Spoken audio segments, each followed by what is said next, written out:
지금 긴급 속보를 전해드립니다. 서아프리카 나이지리아 연안에서 또다시 해적 습격 사건이 발생했습니다. 현지 시각 오전 6시경 기니만 해역에서 조업 중이던 나이지리아 어선 세 척이 무장 해적들에게 납치됐다고 현지 당국이 발표했습니다. 이번 사건으로 어민 12명이 인질로 잡혔으며 이 중에는 나이지리아 독립전쟁 참전용사의 가족도 포함된 것으로 알려졌습니다. 나이지리아 해역에서는 올해 들어서만 해적 습격 사건이 20차례 이상 발생해 국제사회의 우려가 커지고 있는 상황입니다. 하지만 나이지리아 정부는 여전히 외국의 군사 지원을 거부하고 있어 해결책 마련이 시급한 실정입니다. 현재 나이지리아 국방부 전략정보국에서는 긴급 대책회의가 진행 중인 것으로 전해집니다. 자세한 소식은 계속해서 전해드리겠습니다. 그 전에 잠깐 1초 만에 누를 수 있는 좋아요 버튼을 꼭 눌러주시면 영상 제작에 아주 큰 힘이 됩니다. 그럼 바로 사연 시작하겠습니다. 서아프리카 기니만 연안, 짙푸른 바다 위로 검은 연기가 피어오르고 있었습니다. 또 다른 어선이 해적들의 표적이 된 것이죠. 나이지리아 국방부 전략정보국 회의실에는 긴장감이 팽팽히 감돌았습니다. 이번 주만 세 번째입니다. 에스더 아디아 국장이 차갑게 말했어요. 36살의 그녀는 언제나 그랬듯 감정을 철저히 억누르고 있었습니다. 벽면 스크린에는 위성 영상이 떠 있었고 빨간 점들이 납치된 어선들의 위치를 표시하고 있었죠. 국장님, 이번엔 좀 다릅니다. 참모가 조심스럽게 말을 꺼냈어요. 납치된 어민 중에 고 아디아 대령의 전 동료인 올루세군 씨가 포함되어 있습니다. 에스더의 손이 잠시 멈췄습니다. 아버지와 함께 복무했던 그 이름을 듣는 순간 가슴 한켠이 무너지는 듯 했어요. 하지만 곧 다시 냉정함을 되찾았습니다. 감정은 판단을 흐리는 독이라고 믿어왔거든요. 그날 저녁 집에 돌아온 에스더를 조카 자라가 기다리고 있었습니다. 대학생인 자라는 뉴스를 보며 분개하고 있었어요. 이모, 왜 우리는 외국 도움도 제대로 못 받는 거야? 다른 나라들은 다 협력해서 문제를 해결하잖아. 우린 스스로 지킬 수 있어야 해. 에스더가 냉소적으로 답했습니다. 남에게 의존하는 순간 우린 더 이상 독립국가가 아니야. 자라는 고개를 저었습니다. 그런 고집 때문에 사람들이 죽어가고 있어. 에스더는 대답하지 않았어요. 대신 창밖 어둠 속에서 깜빡이는 항구의 불빛을 바라보며 생각에 잠겼습니다. 과연 자신의 신념이 옳은 걸까요? 다음 날 오전 국방부 회의실에는 각국 대사관 관계자들이 모여들었습니다. 해적 문제가 심각해지자 강대국들이 너나 할 것 없이 지원을 제안해 온 것이죠. 하지만 에스더는 그들의 진위를 의심하고 있었습니다. 미국 대사관 무관이 먼저 입을 열었어요. 최신 무인정찰기와 해상감시 시스템을 제공할 수 있습니다. 단, 라고스 항구 일부 구역을 30년간 임대해 주셔야 합니다. 중국 대사관 참사관이 뒤따랐죠. 호위함 2척을 즉시 파견하겠습니다. 조건은 북부 지역 리튬 광산 채굴권 우선 협상권입니다.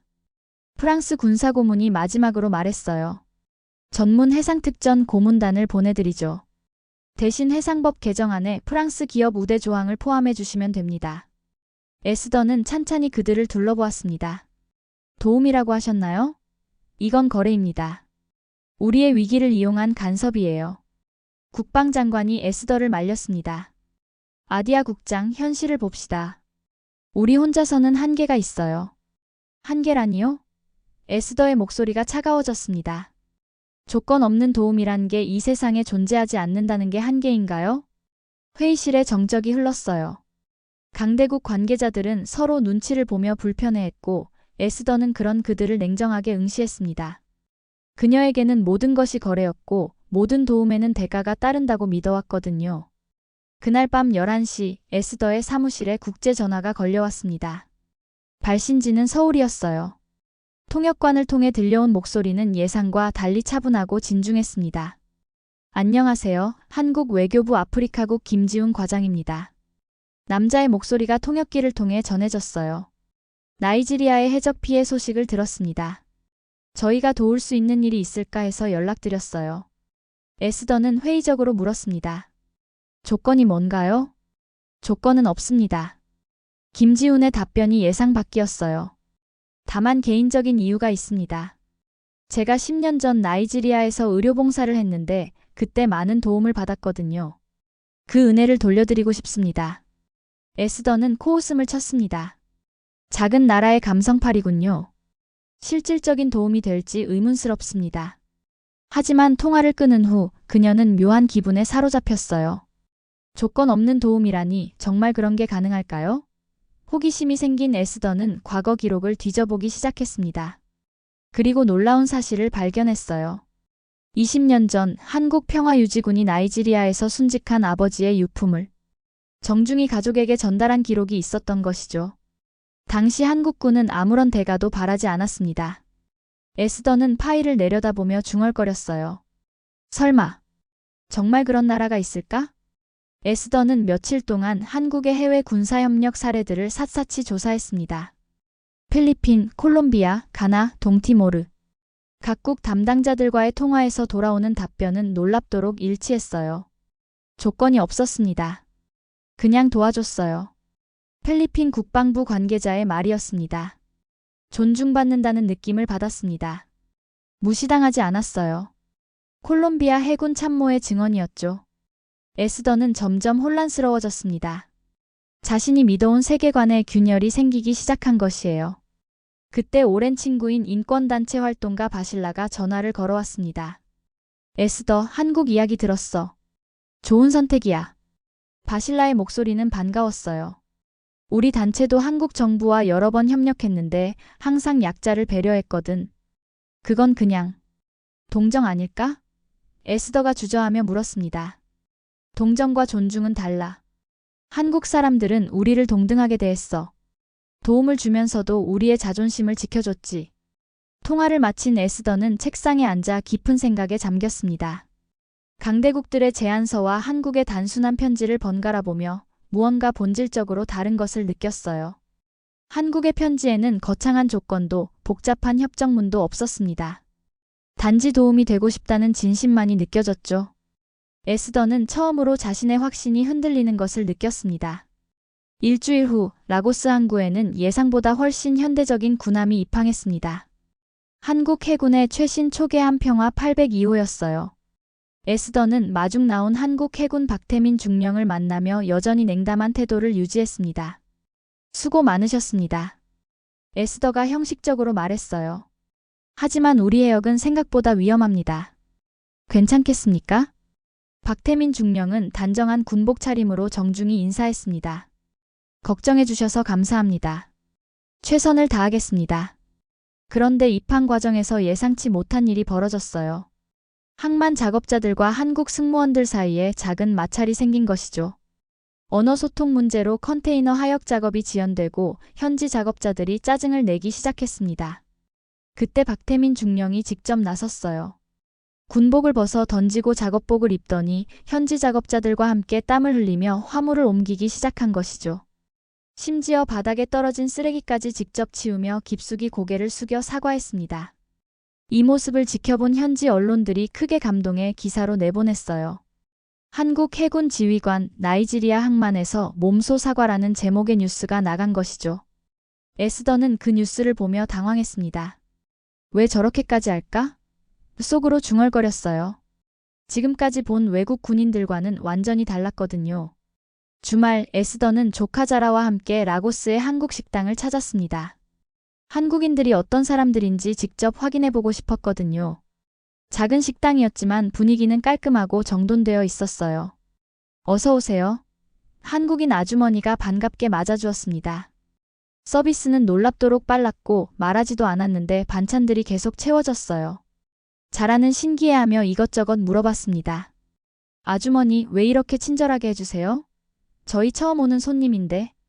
아주머니는 잠시 멈춰 서더니 조용히 말했어요. 우리나라는 전쟁 끝나고 정말 가난했거든. 늦으면 밥도 못 먹던 시절이 있었어요. 그때 도움받은 기억이 있어서. 지금도 몸이 먼저 반응해요. 에스더는 그 말에 묘한 울림을 느꼈습니다. 가난했던 나라, 도움을 받았던 기억, 그래서 남을 돕게 되는 마음. 그것이 진짜 이유일까요? 이모. 자라가 조용히 말했어요. 이런 나라에서 배우는 것도 나쁘지 않을 것 같아. 에스더는 김치찌개를 먹으며 혼잣말로 중얼거렸습니다. 진짜로. 이게 그냥 쇼가 아니라면. 그녀의 마음속 어딘가에서 작은 변화가 시작되고 있었어요. 의심 대신 호기심이, 냉소 대신 궁금함이 자리를 잡아가고 있었습니다. 사흘 후 최악의 상황이 벌어졌습니다. 해적선 5척이 동시에 나타나 대규모 인질극을 벌인 것이죠. 에스더는 직접 평화 802호에 탑승해 박태민 중령과 함께 작전을 지휘하기로 했습니다. 위험합니다, 국장님. 박 중령이 걱정스럽게 말했어요. 우리 국민이 위험한데 뒤에 숨어 있을 순 없습니다. 에스더의 목소리는 단호했어요. 작전은 정교했습니다. 한국의 최신 탐지 장비로 해적선들의 정확한 위치를 파악하고 인질들의 안전을 최우선으로 하는 정밀 타격이 이뤄졌어요. 에스더는 한국 해군의 전문성에 감탄하지 않을 수 없었습니다. 작전이 성공하고 인질들이 구조되는 순간 에스더는 충격적인 재회를 하게 됐어요. 구조된 인질 중에 아버지의 옛 동료 올루세군이 있었던 것이죠. 그런데 그는 무척 쇠약해 보였습니다. 국장님. 올루세군이 떨리는 손으로 무언가를 건넸어요. 아버지의 낡은 손목시계였습니다. 대령님이 마지막까지 이것만은 딸에게 전해달라고 하셨어요. 에스더의 눈에 눈물이 고였어요. 아버지가 뭐라고 하셨나요? 끝까지 나라를 믿어야 한다고 하셨습니다. 그런데 올루세군이 한국 해군들을 바라보며 말했어요. 이런 도움을 받으니 정말 믿을 만한 나라가 있구나 싶습니다. 에스더는 더 이상 감정을 억누를 수 없었어요. 그동안 쌓아온 냉정함이 무너지며 눈물이 쏟아졌습니다. 작전 성공 소식은 전 세계로 퍼져나갔습니다. 유엔과 주요 외신들이 한국의 조건 없는 지원과 나이지리아의 성공적인 해적 소탕 작전을 크게 보도했어요. CNN은 작지만 위대한 약속, 한국은 평화를 보냈다는 헤드라인으로 기사를 내보냈습니다. 한국 정부는 후속 지원도 약속했어요. 향후 10년간 군함 유지보수와 나이지리아, 해군 장교들의 한국 연수 프로그램을 무상으로 제공하겠다고 발표한 것이죠. 기자회견장에서 에스더는 깊숙이 고개를 숙였습니다. 저는 지금까지 신뢰를 믿지 않았습니다. 그래서 신뢰받을 자격도 없다고 생각했죠. 그녀의 목소리가 떨렸어요. 그런데 그들이 저를 믿어줬습니다. 조건 없이 진심으로. 일주일 후 평화 802호 갑판 위에서 에스더와 자라 그리고 박태민 중령이 함께 바다를 바라보고 있었습니다. 석양이 기니만을 붉게 물들이고 있었어요. 이제 우리가 지킬 차례군요. 에스더가 조용히 말했습니다. 그녀의 얼굴에는 더 이상 냉소나 오만함이 없었어요. 대신 겸손과 감사 그리고 새로운 다짐이 서려 있었습니다. 자라가 물었어요. 이모, 정말 변한 거야? 응. 에스더가 미소 지으며 답했습니다. 진심은 바다보다 깊고 신뢰는 그 어떤 무기보다 강하다는 걸 배웠어. 한국, 조건 없이 마음을 전한 나라. 그 진심은 바다를 지켰습니다. 영상 시청해주셔서 감사합니다. 오늘의 감동만만세 사연 어떠셨나요?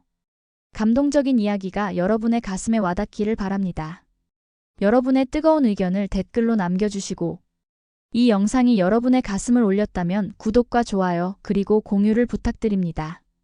대한민국의 위대한 이야기가 더 많은 사람들에게 전해질 수 있도록 함께 해주세요. 저는 다음에 더 좋은 사연으로 돌아오겠습니다. 감사합니다.